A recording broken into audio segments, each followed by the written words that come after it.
my dad had been in Victoria, and me and my sister were really excited about Idle No More. Mm-hmm. It was this movement where a lot of people with like minds mm-hmm. stood up mm-hmm. because they believed in something. Mm-hmm. And being in a world where you're always kind of told what your path is, what you should be doing in life, as opposed to finding yourself and believing in something else, it was incredible. It was inspiring. It was really exciting. And my dad, he knew it was time, and so did we, and so we decided to embark on this journey. Mm. The planning for that happened really quickly. I think it was less than a month before we actually went on our journey. I believe it was about 3 weeks. Mm. I had to go to work and say, hey, I need 10 days off, and if they weren't going to give me that time off, I was prepared to quit, because I knew that what we were doing was so much more important than a day-to-day job. This is life. And so it was really interesting, a little chaotic and very disorganized, to be completely honest. But as the journey went on, things fell into place perfectly. We were always where we needed to be. There was never, anything tragic that happened. Anything that was a little bit off point ended up coming to a point where we needed to be anyways. So that was really interesting, but I was the one who was planning the schedule and where we were going to stop and what time each day, and trying to rally people to meet us at these locations. And for me, I got really frustrated because it wasn't that organized. We'd end up being hours late or not stopping somewhere we were supposed to. People were constantly flooding my emails, and I believe we were in Nanu's at the time, and I just had a total mental breakdown. I was like, this is too much for me. I can't do this. I can't organize anymore. Nothing that I'm trying to organize is working out the way I want it to. And my dad took me aside and he said, everything's going to happen the way it's meant to be. And at the time, honestly, this is my dad. I was really annoyed. I was like, he's not even understanding me. He doesn't even care about how I feel. That's a typical child reaction to their parent. And, but we were so close to Victoria, and once we actually got to Victoria, I realized that he was absolutely correct. There was nothing that happened that wasn't meant to happen. And maybe if we missed a stop along the way, we weren't meant to stop there, because we were being propelled to something a little bit greater, somewhere else we needed to be. So that was one of the biggest lessons I learned too on that journey, is that things do fall into place the way they're supposed to, and even the bad things are leading you to something better or something good. But yeah, the entire experience was really incredible. I do believe the biggest, what's the word now? I think one of the biggest inspirations was going through Duncan, because the support we got from that community there was just incredible. We were immediately welcomed. There were so many people who showed up to support us, and a lot of those people from Duncan actually came to Victoria with us and did that final march with us. And there was people from everywhere, but that became almost a second home to me. It was somewhere where I really felt my calling in life was speaking to me very clearly and loudly. And after the journey ended, I actually went through a period of depression, because it's how do you go back to living life normally, Mm-hmm. And I started going to Duncan almost every weekend, because it's just a really beautiful community. They're still really in touch with nature, it's not completely destroyed. It smells really fresh there, and you don't have to be doing something there. I went there on many occasions, not for the journey, and the community is just so welcoming. Yeah, that definitely became a second part of my heart, another home for me. And it was a bit of an escape from, the city, the loud noise and all that. But I also had a really strong connection with some of the activists there, mm-hmm. that during I Don't Know More, a lot of people rose up and created these smaller groups. So after I Don't Know More died out, we had these other activists that were still there and for specific causes, and I attended a lot of rallies and did another walk too from Duncan to Shawnigan Lake, because they were proposing to dump pollution into their waters there. You might have heard of it. And so I became really active in the activist community, and that was really incredible, because before the journey, I think I might have felt a little bit lost a lot of the time. Like, I didn't have an identity. I knew that a lot of the things going on around me weren't right. They didn't appeal to my heart or my better nature. So after the journey, to realize there were other people who felt the same way as me made it really easy to be myself, to follow these convictions that I had, to believe in my own values when all around you the values are different. So that was really incredible. I think it was definitely, the whole entire journey was like a then and now, like a before and after. Everything was different after, and in the best way possible. The copper cutting ceremony actually hadn't been done for over 100 years, I believe, and I think that itself was an incredible stand. Some of the whispers I heard from my community and maybe some other communities was that we were taking our culture out of context, when in fact I do believe it was the complete opposite, because that ceremony itself had almost been gone. And now we're using this ceremony and saying, hey, we still have this part of our culture, and we want you to be held responsible for being on the other side of that. What are you going to do to make it right? And that really brought a lot of life back to our culture. I believe it was saying, hey, we're done putting up with what you're giving us. We have something else that's our own. So I don't really believe it was taken out of context, because a powerful statement needed to be made. But I do understand how some people might feel that way, although we do live in a world where there are a lot other people and a lot of other cultures, so we need to be open to that as well. I think every day we kind of carry a burden, because we're each born with a purpose. We're a born individual, and growing up with this educational system and then being put into the workforce and being worried about money is a very heavy weight to carry. You're fighting against yourself every day, against your own identity. So to have a division between them and us, and who is them, it's the people trying to oppress us, it really makes life a lot lighter. It's easy to say, hey, this is who I am, this is what I'm meant to do, and I'm just going to do it. So that was a part of the weight being lifted. And another part of the weight being lifted for me was just knowing all the atrocities that my people, my ancestors, my elders have went through, and saying that it's not okay, but making a very strong statement of that was another weight that was lifted, because a lot of it had been hush hush. We don't talk about that. It's not in textbooks. So it felt like a secret was being released, that you didn't have to carry this darkness anymore. So that was really incredible. Life became a lot lighter, for sure. My dad, he just called me one day, and he said that he'd been approached by Gujao, who wanted to do the same ceremony, and asked if me and my sister could be a part of it. But unfortunately, because of work and things like that, you know, we do live in this society, and it's really hard to just go off on a whim.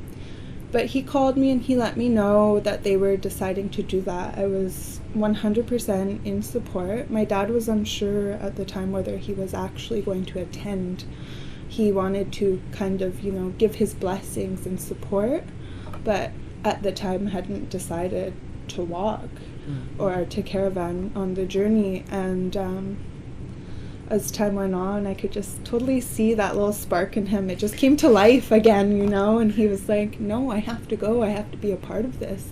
And even though I didn't attend, that spark came alive in me too. It was really incredible to realize that maybe this wouldn't happen if we didn't go on the first journey, that I was a part of something so big, like, that was rippling through thousands of people. It's like still really surreal to think about, to like actually realize how many lives we've touched, and that even though I wasn't on that journey, that all the lives that they touched too was coming back to me. And it makes me feel really good to know that, like, we were spreading something so wonderful out there. Mm-hmm. I've heard the stories from everyone, you know, who went on that journey, and it was really incredible to me to go on the Awalaskenis journey the first time, just from the northern tip of the island down to Victoria, and going through all those communities, which are mostly Coast Salish and Nuu-chah-nulth communities, and a lot of Kwakwaka'wakw people. That was really incredible to me. And seeing all the different ceremonies and gifts they had to offer, and realizing the connectedness that we all had being First Nations people.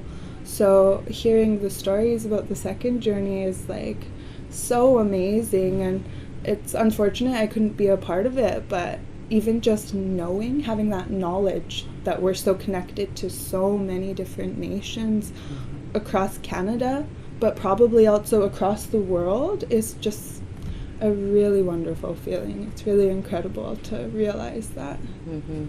I wasn't even aware that, you know, there were people across the world watching our first journey.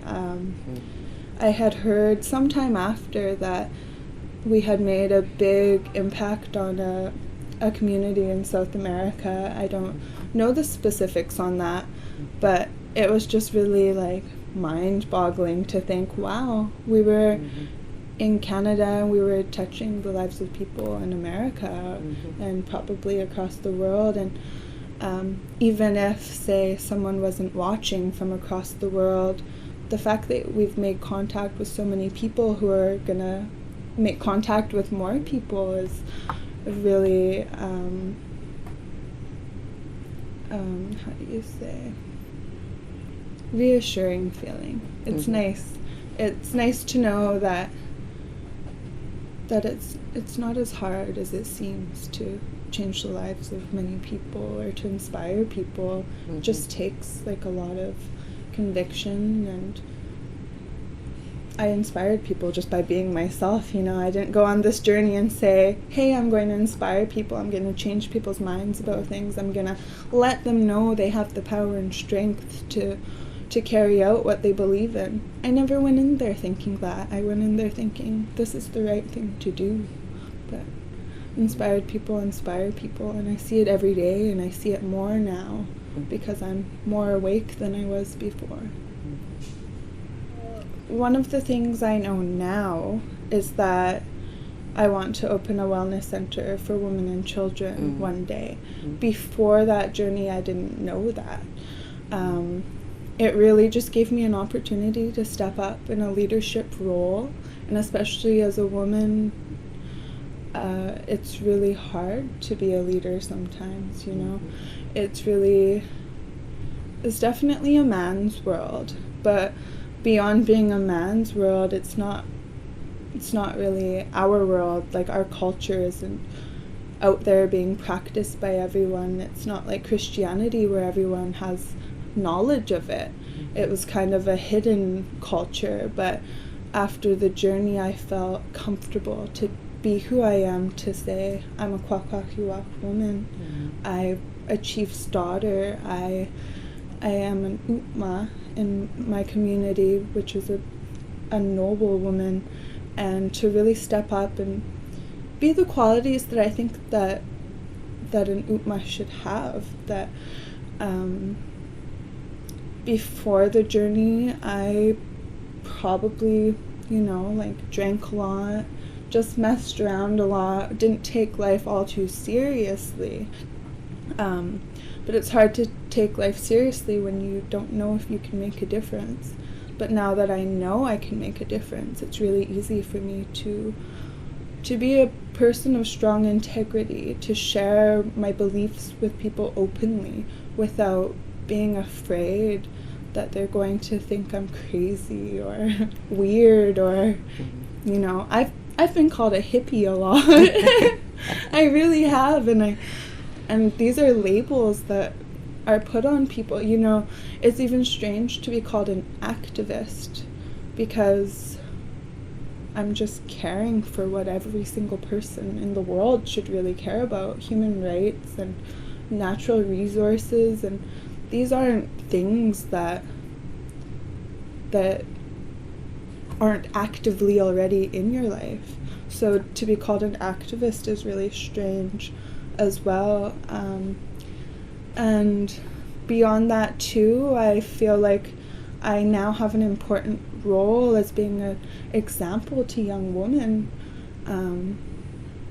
We grow up in a really like overly sexualized society, and what happened during colonization to not just women but to men too, there was a lot of sexual abuse that happened, and it still happens today, not just with, you know, like sexual abuse as in like rape or that kind of thing, but I see it between like a man and woman in a relationship where the man is, you know, very domineering and not very loving. And in our communities, that's a very important thing, is to take care of the woman.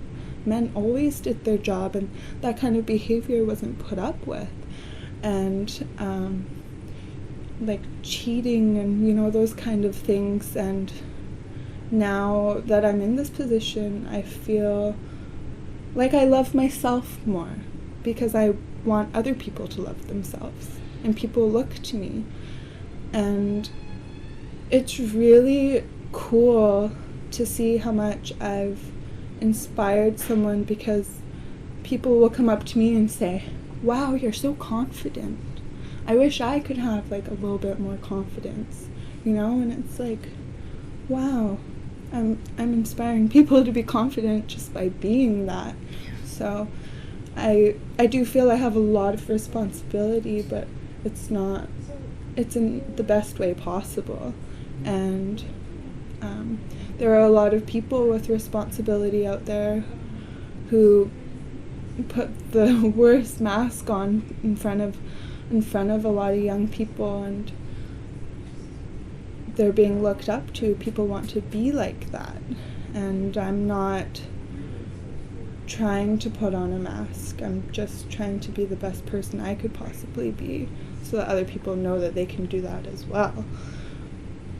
My sister and I were quite close, but we're very different.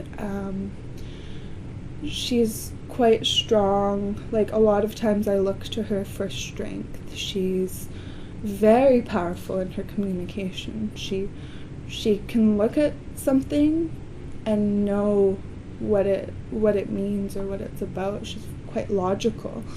And I'm more, you know, emotionally driven, very sensitive, and it's really nice to have someone beside me who I can really lean on. And she's a great leader. Her guidance is so profound, and sometimes it's not even stated. It's not something that she'll say, but she just, when you look at her, you know that she knows where she's going, and that's a comfort. Like, that's very, I don't know, I'm lost a lot of times. I feel like I'm a lot like my dad. I have 100 things going on and 100 things on my mind at the same time, and my sister can really bring a lot of peacefulness to that. She'll either talk to me, or she'll just, you know, be like, well, let's do something where you're gonna feel a little bit better about yourself, where you're gonna feel a little bit more like you're living your purpose instead of dwelling on how you feel like you're not. She's an incredible leader, and I feel like she leads a lot of people, but in a very silent way as well, you know. Sometimes it seems as though she might be like pushed in the back a little bit, but she really isn't. She's back there for a reason. She oversees everything. And even with me, especially with me and my dad and my mom, we're all a lot alike. So within our direct family, she's like the solid, she's the rock that keeps us all grounded. And she's kind of like the mother, you know. She takes care of everything, and she takes care of our family. Well, Linnea, that's awesome. Thanks so much. No worries.